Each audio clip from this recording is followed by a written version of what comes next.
예, 예, 여러분 안녕하십니까.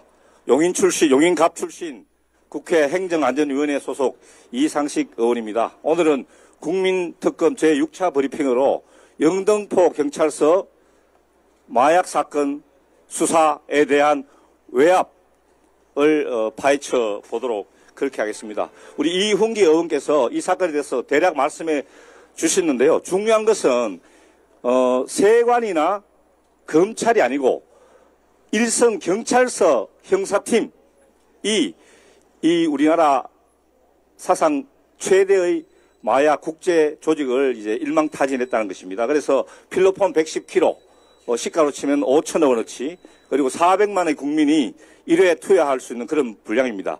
그래서 이 사건이 맨 처음 윤희건 청장, 당시 청장한테 보고됐을 때 경찰청장이 매우 잘했다고 극찬을 한 그런 사건이었습니다. 그런데, 예, 다음. 근데 이제 문제가 시작됐습니다.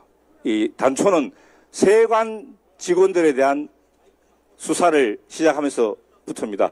여러분 한번 생각해 보십시오. 저렇게 많은 양의 분량이 사람 몸에 부착해가지고 12차례나 세관을 통과했다. 이게 세관 내부의 조력이 없이 가능하겠습니까? 예, 그래서 경찰은 당연히 수사에 착수했던 것이고 국민 여러분들이 궁금해하실 것 같아서 보도자료를 작성했습니다. 그 보도자료를 서울청에 보고했는데 문제가 된 부분이 뭐냐 하면은 세관 연루 혐의에 대해서 계속 수사하는 한편이라는 요 한 줄의 보도자료 내용이 문제가 되었습니다. 자, 당장에 여러 방면에서 외압이 가해지기 시작합니다. 여러분, 김찬수 당시 전 영등포 경찰서장 백혜령에게 전화로 당장 이 사건 브리핑 중지해라. 용산에서 관심을 가지고 있다. 이것은 명지시하는 것이다. 이렇게 이야기를 합니다. 그런데 놀랍게도 이 김찬수 전 영등포 경찰서장이 나중에 어떻게 됐습니까? 대통령실로 영전을 하고 최근에 경찰 수뇌부 인사에서 경무관으로 승진을 했습니다. 그 다음 우리 서울경찰청에서 당장 보도자료 수정 지시가 내려집니다. 브리핑을 연기를 지시합니다. 그리고 이 사건을 영등포 경찰서 형사팀에서 서울경찰청 마약 수사대로 이관할 것을 지시 내지 이첩 검토를 합니다. 그런데 여러분 이 사건을 왜 서울경찰청 직할부대로 가져오려고 했겠습니까? 그것은 바로 서울경찰청 직할부대로 가져오면 서울경찰청장이 컨트롤하기 쉽고 보안을 유지할 수 있기 때문에 조용하게 무마하려고 했다. 저는 이렇게 생각을 합니다. 그 다음 여기 조병로 경무관이 등장을 합니다. 여러분 조병로 경무관은 최해병 사건에 그 멋진 해병 단톡방에 등장하는 사람입니다. 이 부분은 나중에 이야기하겠지만 조병로 경무관은 백혜령 경정에게 전화를 걸어가지고 이 보도자료에서 세관 연루 부분, 다른 부분은 전혀 문제가 되지 않은데 굳이 이 세관 연루 부분을 빼달라고 본인은 그냥 이야기를 논의한 사건 문의 차원에서 이야기를 했다고 하지만 제 현직 경험상 자기보다 2격을 높은 상사가 자기한테 전화했을 때 그것은 분명히 외압으로 느껴진다. 이렇게 저는 말씀드리고요. 이런 여러 가지 문제에 대해서 이제 백혜령 경정이 이제 항의를 하고 하니까 결국 백혜령 경정은 영등포 경찰서 형사과장에서 지구대장으로 좌천이 됩니다. 예. 이제 세관이 이제 잘못을 범한 주체인데요. 이 세관이 어떻게 잘못했느냐 하면 110kg의 마약이 12차례나 국경을 통과할 수 있을 정도로 무방비 상태에 있었는데 여기에서 몇 가지 명시적으로 명백하게 법을 위반한 불법 사항이 드러납니다. 첫째는 이 사건에 총 12명의 그 밀매자들이 있는데 이 12명이 총 다 특정이 됐습니다. 여기 2023년 2월 20일 12명이 특정이 돼가지고 세관 내부의 수사 시스템인 알림이라고 있습니다. 알림에 등재가 됐습니다. 그런데 12명 중에서 1명, 2명에서 총 3명이 2월 20일, 24일 그러니까 알림이 등재된 후에 이틀, 사흘 후에 김해공항을 통과했는데 세관 직원들이 체포를 안 하고 검문도 안 하고 그 사후에 아무런 수사 활동이 없습니다. 여러분 누가 세관 나중에 제가 이제 질문을 했습니다. 세관의 고위 간부한테 국장한테 당신들 왜 이때 알림에서 경보가 울려가지고 연락이 갔는데 당신들은 아무런 조치를 취하지 않았느냐라고 이야기하니까 그 국장이 대답하기를 이 사람들이 1, 2, 3등급의 혐의자들이 있는데 3등급이었고 그래서 주범들을 잡기 위해서 그렇게 했다라고 이야기를 했습니다. 그러면 나중에 수사를 해가지고 주범들을 잡아야 할 것 아니겠습니까? 그런데 결국 주범을 누가 잡았습니까? 세관이 아닌 경찰이 잡았거든요. 제가 보기에 이러한 사실들, 그 다음에 또 3월 7일 날에는 이 12명을 아피스에 등록을 했는데 7월 5일 날 이 2명이 입국을 했는데 입국 과정에서 몸수색을 했다고 하지만은 그것 전부고 나중에 경찰은 항상 감시를 하고 해야 되거든요. 수사를 하고 동향을 감시해야 되는데 그런 기록이 전혀 없습니다. 저희들이 몇 번이나 그 기록을 제출하려고 했는데 제출을 못했습니다. 결국 이 범인들도 나중에 영등포 경찰서 형사팀에 의해서 다 잡히게 된다. 이것뿐만이 아니고 보도자료에 세관 연루 사실이 포함된다고 알려지니까 새벽 바람부터 인천 세관의 국장하고 감사과장이 백혜령 경정을 만나러 옵니다. 그 아침 식사를 경찰서 인근 식당에서 했다고 합니다.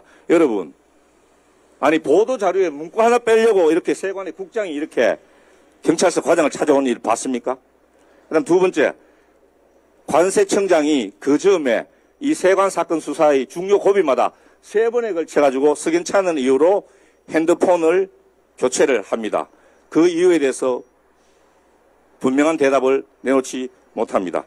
그리고 저희들이 이제 서울경찰청 국감 때 그 연루되는 세관 직원들을 불러가지고 질의를 했습니다. 어떤 직원은 유심칩을 3개나 가지고 있었다.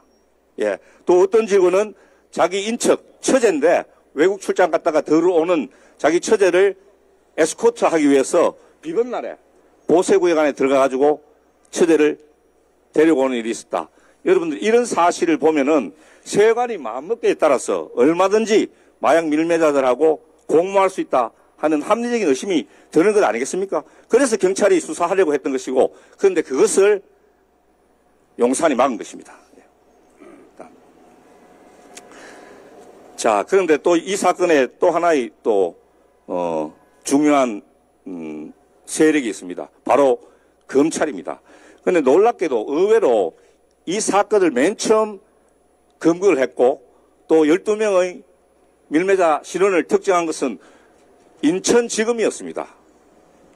인천지검이었는데 그때 당시에 검사장이 심우정에 했다 이 말이죠. 그런데 웬일인지 하루 만에 2023년 2월 5일에 중요한 범인 한 명을 검거했으면 계속 수사를 하면은 자기들이 굉장한 공을 세울 수 있는 기회인데 그걸 스스로 포기를 하고 이걸 서울중앙지검으로 이관을 시킵니다.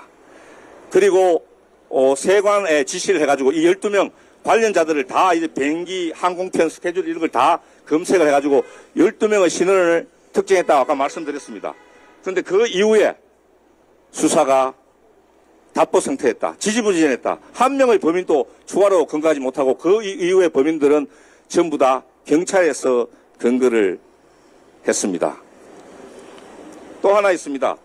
서울 남부지검에서는 영등포 경찰서에서 영장을 신청하거나 혹은 현장 검증을 위해서 이 검거된 피의자들을 호송할 때 매우 적극적으로 처음에는 협조를 했다고 합니다. 그런데 막상 보도자료가 배포되고 나중에 MBC에서 어떻게 해서든지 취재를 해가 알았습니다.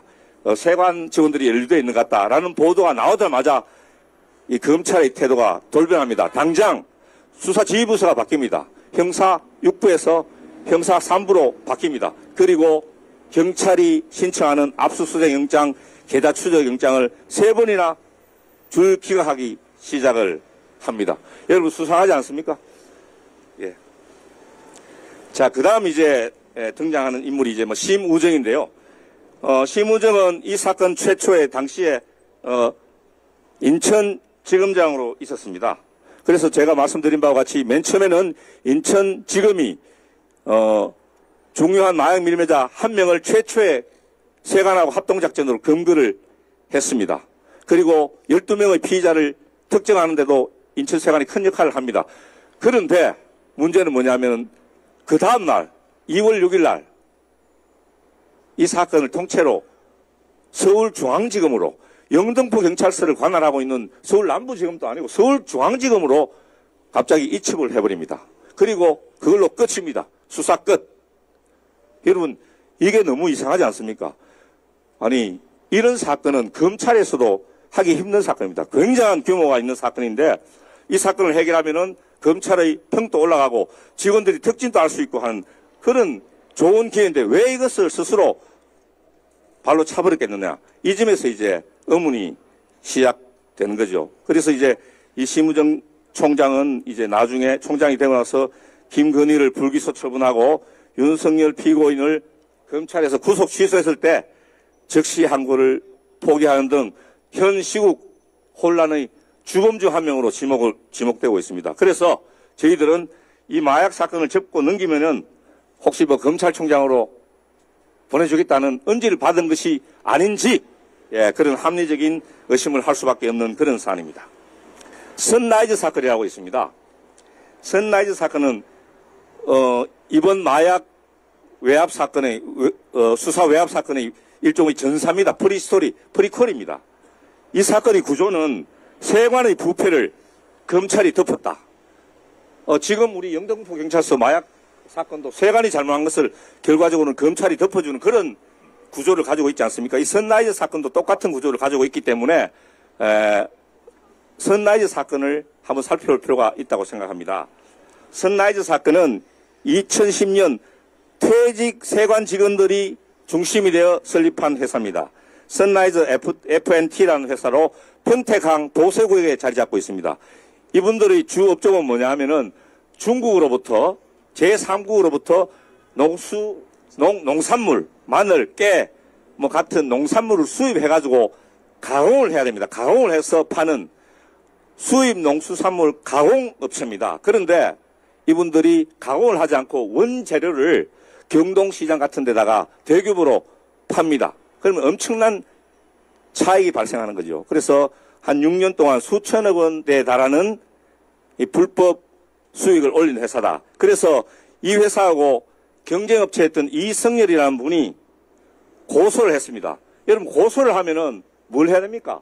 고소인을 상대로 당신이 왜 고소를 했느냐 하는 고소인 보충 조사를 합니다. 그런데 그 과정이 없었습니다. 그런데 거꾸로 검찰에서는 송삼현, 박찬호라는 윤석열 검찰 사단 이 두 분들이 둘 다 이제 나중에 제주지검장까지 지냈는데요. 제주지검장으로 가서 과거에 경쟁업체다 보니까 이 이성일이라는 분도 고소를 당한 사건이 있지 않습니까? 그 고소 사건을 3년, 4년 묵혔던 사건을 다시 끄집어내가지고 이분을 결국에는 이성일이라는 분을 거꾸로 구속시켜 버립니다. 이게 전부 다 팩트입니다. 예. 그래서 이 과정에 윤석열 처고모부 장진호라는 분의 개입 정황이 드러납니다. 그리고 선라이즈 회사의 회장이었던 강영임이라는 분이 주변 지인들한테 최인순이 자기가 송파에 살 때 40년 직이었다라고 이야기하고 다니는 그런 목격자들이 있습니다. 그리고 김건희의 오빠 김진우가 선라이즈 창고를 방문했다는 의혹도 있습니다. 그리고 이 선라이즈의 평택 하치장이 있습니다. 하치장. 여기는 주차장이라고 하는데 하치장이 도이치모터스에 임대가 되었다. 우리가 임대 계약서는 확인하지 못했지만은 세관 공무원들이 이런 진술을 한 녹취가 발견이 되고 있습니다. 여러분, 그래서 저희들이 보기에는 이 선라이즈 사건에서 세관의 잘못과 비리를 검찰이 특히 그것도 누가? 윤석열 검찰 사단의 일원인 송삼현, 박찬호가 눈 감아주고 오히려 고소한 사람들 거꾸로 구속시켰다. 그리고 이 과정에서 장진호, 최은순, 김진우 같은 윤석열, 김건희 부부의 인척들이 등장하게 된다. 그래서 이번에도 그래서 저희들이 의심하기를 이번에도 잘못한 것은 세관 직원들이고 그 잘못을 덮은 것은 누굽니까? 그 다음에 이제 또 한 가지 짚어야 될 게 있습니다. 여러분, 조병로에 대해서 경찰이 중앙징계위원회에 징계를 요청합니다. 제가 알기로 감봉을 양정으로 요구한 것 같습니다. 그런데 이때 등장한 인물이 누구냐? 이종호입니다. 이종호가 누굽니까? 블랙펄 인베스트먼트 대표고 도이치모터스의 주가 공범이라고 알려진 인물이죠. 이 사람이 이종호가 멋진 해변 단톡방에서 뭐뭐뭐 별 2개 다는 거 이렇게 이야기하기 나오지 않습니까? 이때 별 2개를 달 사람이 누구냐? 저희들은 조병로 경무관이라고 생각하고 있습니다. 이랬기 때문에 여러분 중앙징계위원회는 굉장히 독립성이 강한 조직입니다. 어지간해서 원부처에서 요구한 징계 양정이 바뀌지 않습니다. 그런데 무려 3단계나 다운시켜가지고 감봉에서 견책에서 계고도 아니고 마지막 불문조치라는 게 뭡니까? 아무 일도 없었다. 이런 일은 최근 5년에 조병로 경무관이 유일했다고 합니다. 그래서 저희들은 이제 김건희 여사의 단골 게이트에 단골로 등장했던 이종호와 조병로 경무관의 중앙징계위 인사에 개입한 것이 아닌가, 징계에 개입한 것이 아닌가 하는 의심을 하게 되는 것입니다. 예, 이제 마지막으로 종합을 하겠습니다. 그래서 진실의 나침판은 용산을 가리킨다. 여러분 세상에 윤석열 정권이 대대적으로 선포한 마약과의 전쟁에 제동을 걸 사람이 누가 있습니까, 여기에? 그 서서 벌은 윤석열 정권의 마약과의 전쟁을 누가 스탑시킬 수 있습니까? 경찰과 검찰, 세관, 중앙징계위원회를 한꺼번에 움직일 수 있는 기관, 어떤 특정한 목적을 향해서 통제하고 지시하고 할 수 있는 조직이 어디 있겠습니까? 저는 용산이라고 생각합니다. 선라이즈 수사는 놀랍게도 윤석열 검찰 사단과 밀접하게 연관되어 있고 김건희 여사의 인척과 밀접한 관련이 있습니다. 여기에다가 김건희 게이트의 단골 손님인 이종호가 등장한다. 그래서 저희 국민특검은 김건희와 윤석열 검찰 사단이 이 영등포 경찰서 마약 수사 사건의 외압, 보이지 않는 손으로 작용했다는 합리적인 의심을 가집니다. 이제는 특검을 통해서 저희들의 이런 이 배우를 조사하는 데는 여러 가지 한계에 봉착하지 않을 수 없습니다. 그래서 반드시 향후에 특검으로 진실이 규명돼야 된다고 생각합니다. 여러분 감사합니다.